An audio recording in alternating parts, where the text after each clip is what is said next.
ደግሞ ራይት ነገር አንድ ጠቃሚ ነገር ላይክ በጣም አሪፍ ነገር ሾርት ተርም ቫልዩ አይደለም ሎንግ ተርም ቫልዩ ነው ያለው።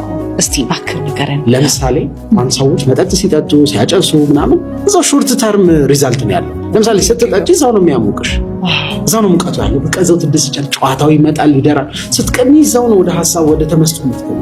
ስታጨሺ እዛው ነው መረጋጋቱ ይሰጥሽ። ስፖርት ግን ወዲያው አይከፍልሽም። ላይክ ዛሬ የሰራሻት ስፖርት አትጠቅምሽም። ሜቢ የዓመቱን ስፖርት አንዴ ብትሰሪው ስትራፖ ነው የሚይዝሽ። ግን በየቀኑ ከፋፍለሽ ብትሰሪው ግን የሆነ ያህል ጤናን ይሰጥሻል። ሎንግ ተርም ኢፌክት ነው ያለው። ትምህርት ደግሞ ከዛ ይብሳል። ማለት ትምህርት የ10 ምናምን ዓመት ጆርኒ ነው። ላይክ እንዴት ልበልሽ፣ ሩብ ክፍለ ዘመን ልታባክኝ ትችላለሽ ከእድሜሽ ላይ በትምህርት ሪዛልቱን ለማየት። ቢኮዝ ካየሽ እስከ 18 ዓመትሽ 12 ልትጨርሽ ትችላለሽ። ዩኒቨርሲቲ ገብተሽ እስክትመረቂ 20 ምናምን 22 ምናምን ትገቢያለሽ። ከዛ በኋላ ነው ወደ ስራ ትገቢ። በነገራችን ላይ ይሄን ለሚመለከት ሰው ዓላማ ላለው ሰው ሁሉም ነገር በጣም ቀላል ነው። ምን ማለት ይመስላል? ዓላማ ሲኖርህ የሆነ የምትሮጥለት የምትባንለት ነገር ካለ ገንዘብ ጭራ ነው ይከተላል።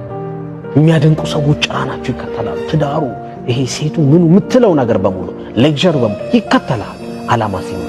በነገራችን ላይ ዓላማ ከሌለህም ሰው አይወድህም። ዓላማ ሲኖርህ ትጠነክራለህ። ጠንካራ ካልሆንክ ሰዎች አይፈልጉም። ማንም እንዲሁ ሊወድህ አይችልም። በነገራችን ላይ እንዲሁ ሊወድህ የሚችለው ፈጣሪ ብቻ ነው።